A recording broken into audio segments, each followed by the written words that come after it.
The massive silver ship descended through Earth's atmosphere, its hull gleaming in the afternoon sun. Inside the vessel, Inspector Vexen checked his equipment for the third time. His 6 limbs moved with practiced efficiency as he prepared the standard planetary safety assessment tools. This was routine. He had evaluated 47 worlds in his career, and each one had passed without incident. Another pre-spaceflight civilization, Vexen said to his assistant Quilm, who floated beside him like a translucent jellyfish. We run the tests, approve their planet, welcome them to the Galactic Council, and move on to the next assignment. Quilm's form pulsed with agreement. The preliminary data suggests a standard Class M world. Moderate climate, stable rotation, single dominant species. Should be straightforward. The ship landed in a flat area the humans called a parking lot, near their governmental complex. Vexen's first impression of Earth was loud. Vehicles roared past on nearby roads. Aircraft screamed overhead. The air itself seemed to vibrate with activity. A human approached them, wearing what Vexen's database identified as a formal uniform. He was tall by human standards, with dark hair and an unsettling expression that showed his teeth. Vexen's species only showed teeth before feeding. Inspector Vexen. Welcome to Earth. I'm Thomas Blake, your liaison officer. We're excited to begin the assessment process. Excited? The human seemed genuinely pleased. Vexen found this odd but proceeded with his work. We shall begin with atmospheric analysis, Vexen announced, activating his scanning device. The machine hummed briefly, then emitted a piercing alarm that made Quilm flinch backward. Impossible, Vexen muttered, checking the readout. This must be malfunctioning. Something wrong? Thomas asked, still displaying his teeth. Your atmosphere contains 21% oxygen. That is an explosive concentration. One spark near a leak and the resulting combustion would be catastrophic. Thomas nodded as if this were completely normal. Yeah, oxygen is pretty reactive. It's why fire exists. We use it all the time though. Cooking, heating, camping, welding. Fire is super useful. Vexen's mandibles clicked rapidly, a sign of deep distress among his people. You create combustion intentionally?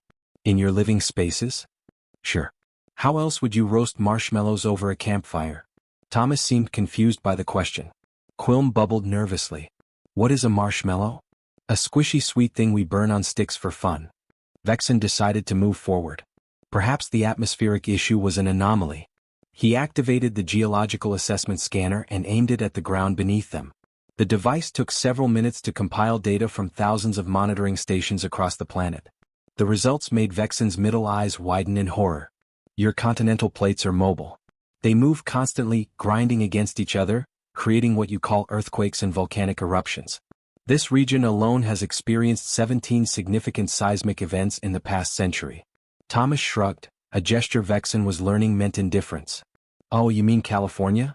Yeah, we get some shaking now and then. You just stand in a doorway or get under a desk. Most buildings are designed for it. People hardly notice the small ones anymore. Hardly notice? Vexen couldn't comprehend this. On his homeworld, the slightest tremor would trigger planet-wide evacuation protocols. The wildlife assessment proved even worse. Quilm took this portion, scanning the biological database humans had provided. His translucent body turned dark purple, indicating extreme distress. Inspector, their apex predators possess fangs, venom, claws, and incredible strength. Some aquatic predators weigh several tons and can bite through metal. Land predators can run at speeds exceeding their own prey. Flying predators can spot small creatures from thousands of feet above. And the human species evolved alongside all of these threats. That's right, Thomas confirmed proudly. We had to get pretty smart to survive. Made us good problem solvers. Some of your people, Quilm continued, his voice trembling, voluntarily enter water containing these massive predators. For recreation. Thomas laughed, a sound that made both aliens jump. Shark cage diving? That's awesome. I did it last year off the coast of Australia. Saw a great white up close. Magnificent creatures. Vexen was beginning to suspect this was an elaborate joke, but his species did not understand humor well. He proceeded to meteorological assessment. Lightning storms. Hurricanes with wind speeds that could tear apart standard galactic structures. Tornadoes that lifted entire buildings into the air. Monsoons. Blizzards. Heatwaves. Floods. Your weather patterns, Vexen said slowly, are violently unstable. Summer's usually pretty calm, Thomas offered helpfully. Though I guess tornado season keeps things interesting in the Midwest. The final test measured stellar radiation. Vexen's device nearly overloaded. Your star emits broad-spectrum radiation that damages organic cellular structure. Prolonged exposure causes mutations and tissue death. Your species has no natural protective outer shell. Sunburn. Thomas rubbed his arm. Yeah, that's annoying. That's why we invented sunscreen. Just rub it on exposed skin and you're good for a few hours. At that moment, the sky darkened rapidly. Thunder boomed across the landscape. Lightning split the sky in brilliant forks. Rain began falling in sheets so heavy that Vexen could barely see the buildings nearby. Thomas walked calmly to a window and stood there watching the storm. He was smiling again. Actually smiling as his planet tried to kill him. Vexen approached slowly, all his eyes fixed on this strange creature. Outside the storm raged. Wind bent trees nearly horizontal. Lightning struck a metal tower nearby with a crack that made Vexen's protective suit rattle. And Thomas Blake just stood there laughing quietly. Why? Vexen asked, his voice barely audible above the thunder. Your planet failed every safety test. Earth should be classified as uninhabitable. It is a death world. So why are you still laughing? Thomas turned to face him, rain streaming down the window behind him. Because Inspector, if we stopped laughing, we'd never have survived this long. Earth tried to kill us every single day and we're still here. That's pretty funny when you think about it. Vexen stared at the human, and for the first time in his long career, he realized he had absolutely no idea what to put in his report. The Galactic Council chamber was designed to inspire calm and reason. Soft lights glowed from crystalline walls, and the air was filtered to remove any trace of stress-inducing chemicals. 300 representatives from peaceful worlds sat in concentric circles, waiting to hear about the newest species requesting membership. Inspector Vexen stood at the central platform, his 6 limbs trembling slightly. In his 40 years of service he had never delivered a report like this one. Honored council members, he began, his translator chip converting his clicks and whistles into the common galactic language. I have completed the safety assessment of the planet designated Earth. The results are unprecedented. He activated the holographic display. Red warning symbols filled the air above him, so many that several council members gasped. Earth has failed every single safety protocol in our assessment guidelines. The planet scores in the 99th percentile for danger across all measured categories. Counselor Mira rose from her seat. She was a being of living crystal, her form reflecting light in gentle rainbow patterns. Her species had evolved on a world of perfect stability and peace. Inspector Vexen, this must be an error. No species could evolve on a world with such extreme danger ratings. It is biologically impossible.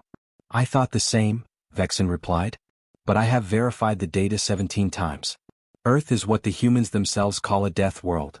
Counselor Brennick stood next. He resembled a large furry animal with 4 legs and kind eyes. His world had no predators at all. His ancestors had evolved eating plants and living in harmony with all other creatures. On my homeworld, Brennick said softly, the concept of one creature eating another creature was completely foreign to us. When we first learned about predators from other council species, we thought it was a horror story. How can a species evolve while being hunted? Humans not only evolved alongside predators, Vexen explained, they became the dominant predator on their entire planet. They hunted creatures larger and stronger than themselves using only primitive tools and teamwork. The chamber filled with confused murmurs. Quilm floated forward and activated another display. Footage from Earth began playing. Humans leaping from aircraft thousands of feet above the ground, falling through the sky before deploying fabric parachutes. Humans climbing sheer rock faces using only their hands and feet. Humans diving deep underwater to swim beside massive creatures with rows of teeth. They do this for fun, Quilm said quietly. These are recreational activities. A counselor from the water world of Pacifica bubbled in disbelief. They voluntarily place themselves in danger? For enjoyment? This is madness. More footage played. Humans watching fictional stories designed to frighten them. Humans competing in physical contests where they deliberately collided with each other at high speeds. Humans eating plant matter that evolved chemical defenses specifically to prevent being eaten. The capsaicin in what they call peppers, Vexen explained, causes a pain response in mammalian nervous systems. Humans have competitions to see who can endure the most pain from these plants. They consider it entertainment. The council sat in stunned silence. Finally Mira spoke again. We must hear from them directly. Bring forth their representative. The chamber doors opened and Captain Robert Hayes entered. He was middle-aged by human standards, with gray in his hair and what his file described as a military bearing. He walked to the center platform with confidence that made several counselors uncomfortable. "Captain Hayes," Mira said gently, "we have reviewed Inspector Vexen's report. Please help us understand. Your world has subjected your species to constant danger. Ice ages that covered continents. Diseases that killed millions. Volcanic eruptions. Asteroid impacts. Even wars where humans fought other humans. How did you survive?" Robert smiled that distinctly human expression. "Every challenge made us stronger, counselor. When the ice came, we learned to make fire and clothing. When disease struck, we developed medicine. When the ground shook, we built better buildings. We're problem solvers because problems are all we've ever known." "But your entertainment," Brennix interjected, his voice pained. "You create stories about your own extinction. You simulate disasters. You celebrate fear. Horror movies and disaster films?" Robert chuckled. "Yeah, we love those. There's something about confronting your fears in a safe environment. It helps us process the real dangers. Plus, it's kind of thrilling." Vexen pulled up another file. "Captain Hayes, you have already established colonies on 3 bodies in your solar system. Our analysis indicates these locations are even more hostile than Earth. One has almost no atmosphere. Another has surface temperatures that would boil water. The third is covered in toxic dust. Why would you choose to live in such places?" Robert shrugged. "Mars is a bit dry, sure. The moon doesn't have air, which is inconvenient. But we're working on it. Humans have this habit of going places we probably shouldn't and making them work anyway. It's kind of our thing." A junior counselor from the methane world of Titan, 7 raised a tentacle. "I have studied your historical records. You fought massive wars among your own species. Millions died. Cities were destroyed. How do you have wars and then make peace and work together?" "We're not perfect," Robert admitted, his expression becoming serious. "We've made terrible mistakes. Hurt each other in ways I'm not proud of. But we learn. We grow. We're better now than we were 1,000 years ago, and we'll be better tomorrow than we are today. That's the human way. Fall down, get back up, try again." Quilm displayed the final piece of data. "Captain Hayes, this shows your current colony efforts. You are attempting to terraform Mars, establish permanent bases on your moon, and send missions to the outer planets. These projects will take centuries and face countless dangers. Why?" Robert's smile returned. "Because it's there. Because we can. Because somewhere out there might be something amazing and we'll never know unless we look. Humans don't give up. We don't back down. We see a challenge and we laugh and we try anyway." The council chamber was completely silent. 300 species from safe, peaceful worlds stared at this human who spoke of danger and death and extinction as if they were minor inconveniences. Myra's crystalline form pulsed with colors nobody had seen before. "Captain Hayes, your species terrifies us. But you also fascinate us. We must learn more." Robert nodded. "We're happy to teach you anything you want to know. Fair warning though, understanding humans takes patience." "One question," Brennix said softly. "Are all humans like you?" Robert laughed. "Sir, I'm one of the boring ones. Wait until you meet our astronauts." Counselor Mira volunteered to study humans because she believed she could understand them. As an empath, she could feel emotions from other species. She had spent her life helping beings find peace and harmony. Surely she could understand these strange creatures from the dangerous world. She arrived at the human station orbiting their moon. It was smaller than most galactic facilities but somehow felt more alive. Humans moved through the corridors with purpose and energy that made Myra's crystalline structure vibrate uncomfortably. Her guide was Lieutenant Emma Stone, a young engineer with red hair tied back and grease stains on her uniform. Emma smiled constantly, another unsettling human trait that showed teeth. "Welcome aboard, counselor. Want to see what we do for fun after shift ends?" Mira agreed, expecting perhaps meditation or artistic contemplation. Instead, Emma led her to a room where humans were watching a large screen. The images showed a family trapped in a house while something terrible hunted them in the darkness. Humans in the room were eating flavored corn kernels and making predictions about who would survive. "This is entertainment?" Mira asked, her form flickering with confusion. "Horror movie night," Emma explained cheerfully. "This one's a classic. The monster shows up in about 5 minutes." When the creature appeared, several humans screamed. Then they laughed. They screamed and laughed at the same time. Mira could feel their fear, real and genuine, mixed with joy and excitement. It made no logical sense. "Why do you enjoy being frightened?" Mira asked. Emma thought for a moment while chewing her popcorn. I guess because we know it's not real.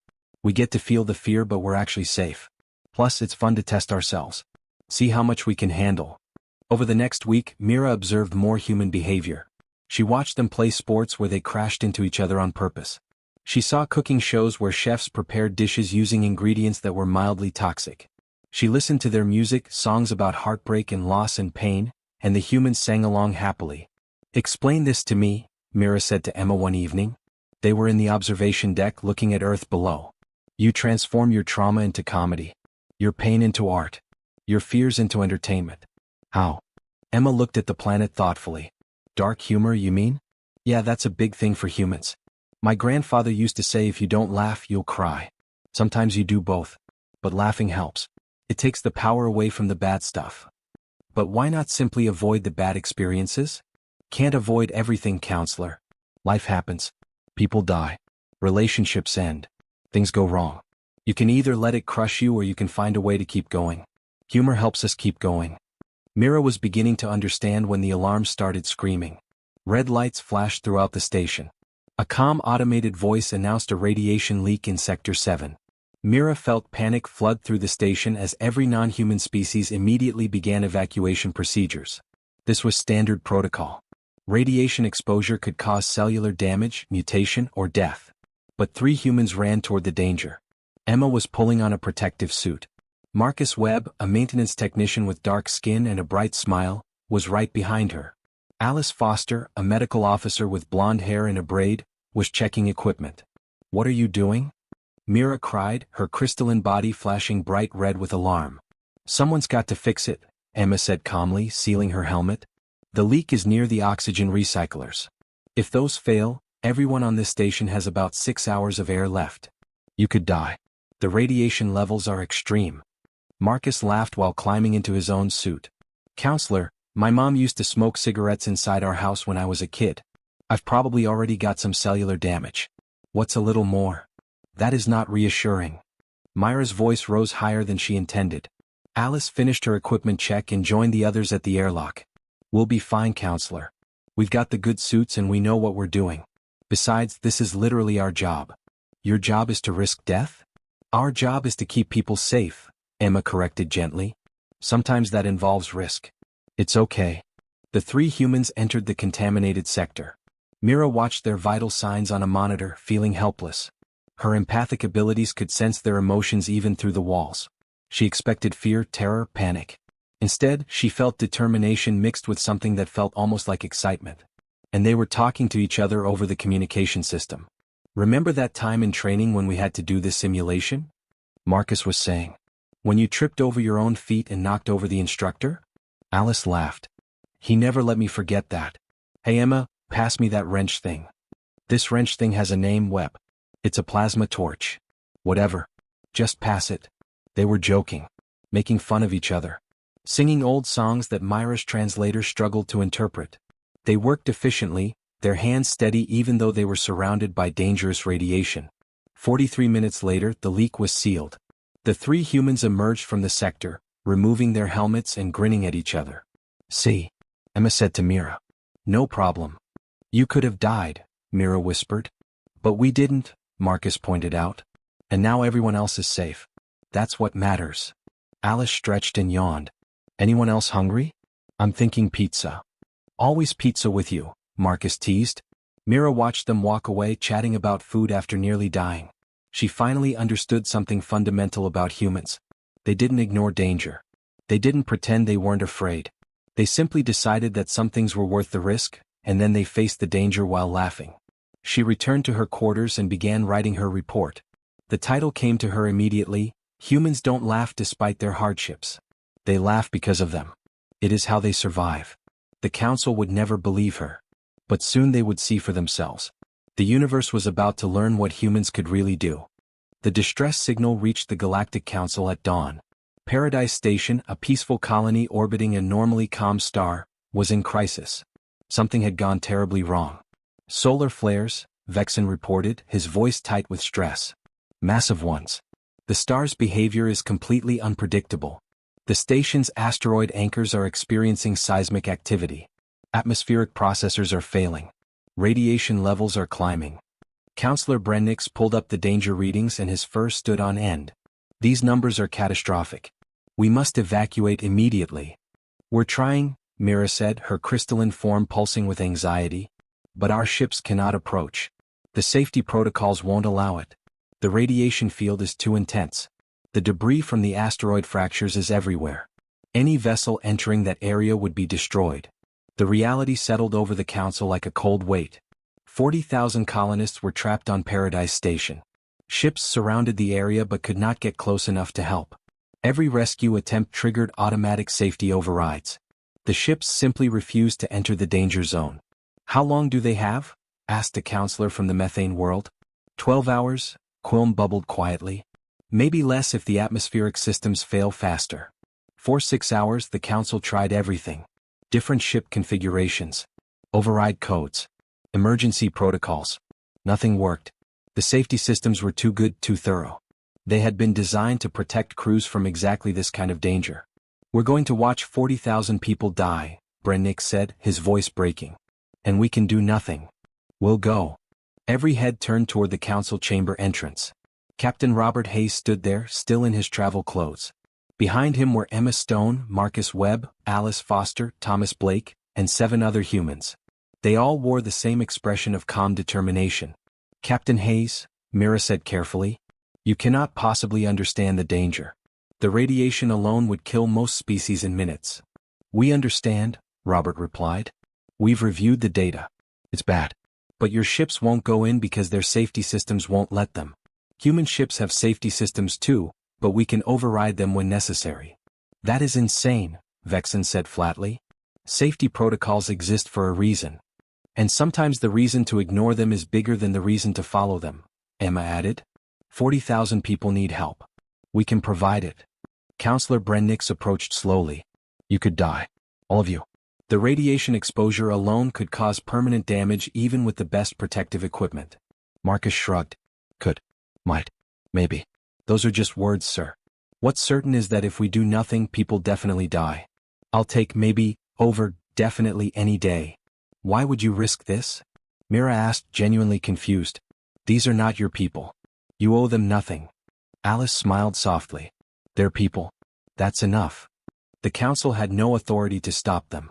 6 human ships launched within 90 minutes, moving faster than any galactic rescue operation could have organized.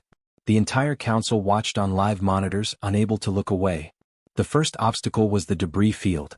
Chunks of asteroids spun through space, each piece large enough to destroy a ship.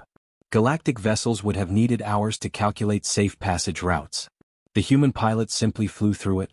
Watch your left, Hayes. Emma's voice crackled over the communication system. Her ship rolled sideways, missing a massive rock by meters. I see it. Marcus, you've got 2 pieces converging on your position. Yeah, I got eyes, Marcus replied. His ship dove suddenly, the debris passing above and below him. That was close. Close only counts in horseshoes and hand grenades, Alice said, and several humans laughed. They were laughing. Flying through a field of death and laughing. Then came the solar flares. Massive streams of radiation erupted from the star, visible even through the monitor screens. Alarms would have been screaming in any galactic vessel. The humans simply adjusted their course and kept going. Flare incoming, Sector 3, Thomas reported calmly. Compensating, Robert replied. His ship banked hard, riding the edge of the radiation stream. That's gonna leave a mark on the hull. Better the hull than us, Emma agreed. They reached Paradise Station 40 minutes after launch. The station was breaking apart slowly, atmospheric leaks venting precious air into space. Fires burned in several sections. The colonists inside were trapped, terrified, and running out of time. The human ships docked at damaged ports that should have been impossible to use. They cut through collapsed corridors with tools that burned through metal. They moved through fires and vacuum breaches as if these were minor inconveniences. Inside the station, Marcus found a group of Serenian children trapped behind a collapsed wall. He started cutting through the debris, his protective suit's radiation alarms screaming constantly. Almost there, kids. Just hang on. A support beam shifted suddenly, breaking free from the ceiling. It fell directly toward a small Serenian child frozen in fear. Alice saw it happening and dove forward. She shoved the child out of the way and the beam caught her leg, pinning her to the ground. Her suit alarm went from yellow to red. I'm pinned, she reported, her voice steady despite the pain. Keep going. Get the kids out. Like hell, Thomas said, already running toward her. Marcus joined him, and together they lifted the beam enough for Alice to pull free. Her leg was badly injured, but she could move. Can you walk? Marcus asked. Can I walk? Alice laughed through the pain. I can dance. Let's keep moving. They saved everyone. Every single colonist. They carried the injured through fire and pulled the trapped from collapsed rooms. When the atmospheric systems finally failed completely, the humans sealed sections with emergency foam and kept working in vacuum. They didn't just save people. They rescued cultural artifacts that colonists had brought from their homeworlds. They saved seed vaults containing irreplaceable genetic material. They grabbed family photo albums and children's toys. Marcus's ship nearly collided with a spinning piece of station hull that had torn away. His ship spun completely around twice before he regained control. Well, he said cheerfully, that was exciting. Back in the council chamber, Inspector Vexen watched in silence. His entire understanding of the universe was changing. These humans weren't reckless idiots ignoring danger. They were incredibly brave beings who understood danger perfectly and chose to face it anyway. Their laughter wasn't stupidity. It was defiance. It was them telling the universe that no matter what it threw at them, they would not break. They would smile. They would joke. They would save people. And they would survive. All 12 humans returned safely. Alice needed medical treatment for her leg, but she would recover. 40,000 colonists were alive because 12 humans had decided that some things were worth any risk. The council chamber erupted in something that had never happened before. 300 species from peaceful worlds stood and made sounds of appreciation in their various languages. It was the first standing ovation in galactic history. Robert Hayes simply nodded, smiled that human smile, and said what every human would have said. Just doing our job. The vote took less than 5 minutes. 300 council members voted unanimously to accept humanity into the Galactic Council. But the designation given to them was unique in galactic history. Earth's humans became emergency response specialists, the first species ever granted that title. However, something far more important emerged from the Paradise Station rescue. That evening, as humans celebrated their acceptance with something they called pizza and soda, Counselor Mira approached Captain Robert Hayes with an unusual request. Captain, my people want to learn from you. Not your technology or your ships. We want to learn how you face fear with joy. Robert looked surprised. You want us to teach you how to laugh at danger? Yes. Many species are asking the same thing. We have lived safe, careful lives for thousands of years. We avoid risk at all costs. But watching your people save Paradise Station showed us something we never understood. Sometimes safety is not enough. Sometimes you must be brave. Within a month, the Human Resilience Program began. Counselor Mira was not just proposing it, she volunteered to be the first student. But she insisted that Inspector Vexen join her. He had been the one to first meet humans and he deserved to understand them fully. Vexen was terrified. Emma Stone became his instructor. She met him at a human facility on Earth with that typical human smile that still made him uncomfortable. Ready for your first lesson, Inspector? I do not think I will ever be ready, Vexen admitted. But I wish to understand. Emma took him to something called an amusement park. Vexen looked up at the massive metal structure with growing horror. It was called a roller coaster and humans rode it voluntarily. This is a vehicle designed to simulate danger, Vexen observed. It drops from great heights. It spins upside down. It moves at speeds that would disorient most species. Exactly, Emma said cheerfully. And it's totally safe. That's the whole point. You get to feel the fear without actual danger. Come on. Vexen climbed into the small seat, his 6 limbs barely fitting. Emma secured the safety harness and sat beside him. The ride began to move, climbing slowly up a steep track. Emma, I have changed my mind. I wish to exit. Too late now, Inspector. Just hold on and remember to breathe. The ride reached the top and paused for one terrible moment. Vexen could see the entire park below, tiny humans moving like insects. Then the coaster dropped. Vexen screamed. He screamed in his own language, sounds that his translator could not convert into anything meaningful. The coaster twisted and turned and looped, and Vexen screamed through all of it. His sensory organs were completely overwhelmed. When the ride finally stopped, Vexen sat frozen in his seat, all 6 limbs gripping the safety bar. Emma was laughing beside him. That was your first roller coaster. How do you feel? Vexen's translator took a moment to process his thoughts. I feel alive. Terrified but alive. My circulatory system is working at maximum capacity. My neural pathways are firing rapidly. This is the most intense experience of my life. Want to go again? Vexen surprised himself. Yes, I believe I do. The following week, Thomas Blake introduced Vexen to spicy food. He started with something mild, a dish with peppers that were barely registered on the human heat scale. Vexen took one bite and his translator chips started sparking from the profanity he learned that day. His mouth felt like it was combusting. Why? Vexen demanded, drinking water frantically. Why would you eat something that causes pain? Because after the pain comes this great feeling, Thomas explained. Your body releases chemicals that make you feel good. Plus, it tastes amazing once you get used to it. Vexen kept eating. By the end of the meal he understood. The burn was still there but he had stopped fearing it. He had adapted. Alice Foster showed him a horror movie. Vexen hid behind his manipulators for most of it but he watched. He felt the fear building with the music. He jumped at the scary parts. But when it ended he realized something profound. He had faced fear in a controlled environment and survived it. The experience had not broken him. It had made him stronger. Counselor Mira underwent similar training with Marcus Webb. She learned to rock climb, starting with small walls and working up to challenging heights. Her crystalline structure was not designed for physical stress, but she discovered she could adapt. She could push beyond what she thought were her limits. The key, Marcus told her, is not to eliminate fear. It's to act despite the fear. Fear is information. It tells you something is dangerous. But you still get to choose what you do with that information. Mira published her research 6 months later. The paper was titled Laughter in the Dark: How Humanity Weaponized Joy Against Despair. It spread through the entire galactic network within days. Species that had never considered facing fear began asking questions. Human firefighters started training programs for alien emergency responders. They taught not just techniques but attitude. How to stay calm in chaos. How to find humor in difficult moments. How to support each other through trauma. Human comedians traveled to different worlds, teaching that laughter was not disrespectful to serious situations. It was a tool for coping with them. They taught aliens how to find joy even in dark times. Human engineers worked with galactic scientists to solve problems that had been considered impossible. The difference was simple.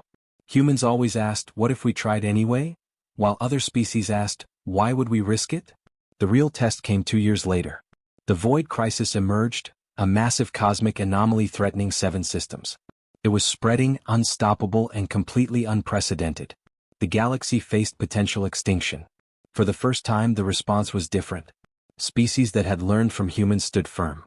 They worked together. They faced the impossible and refused to surrender. And they did something that had never happened in a galactic crisis before. They made jokes. On a mixed-species rescue ship near the anomaly, a young Serenian named Kel was helping evacuate a station. The situation was tense, dangerous, and frightening. In the middle of transferring refugees, Kel suddenly spoke. "Why did the starship cross the nebula?" Kel asked nervously. Everyone stopped and looked at the young alien. To get to the other side. The joke was terrible. It barely made sense. But Marcus Webb, working beside Kel, burst out laughing. "That's awful," Marcus said, grinning widely. "I love it. Welcome to the club, Kel." The Serenian glowed bright with pride, the way their species showed happiness. Other crew members laughed too. The tension broke. They kept working but now they worked with smiles. 1 year after the Void Crisis was resolved, the Galactic Council held an anniversary celebration. Captain Robert Hayes stood before the assembled species and gave a speech that would be remembered for generations. Earth failed every safety test because safety was never the point. Survival was.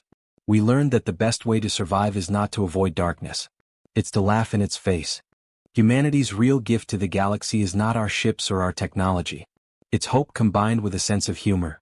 It's the knowledge that no matter how bad things get, you can still smile. You can still try. You can still save someone. Inspector Vexen stood in the crowd wearing a brightly colored shirt that Thomas had given him.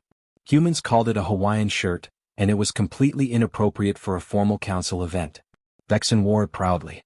He raised a glass of carbonated beverage that was far too fizzy for his digestive system. To humanity, Vexen announced, his translator converting his clicks into words. The galaxy's most beautiful disasters. To humanity. The chamber echoed with voices in hundreds of languages. And across the stars, in stations and ships and distant colonies, beings who had never known real fear learned to face it. They learned that courage was not the absence of fear. It was laughing despite it.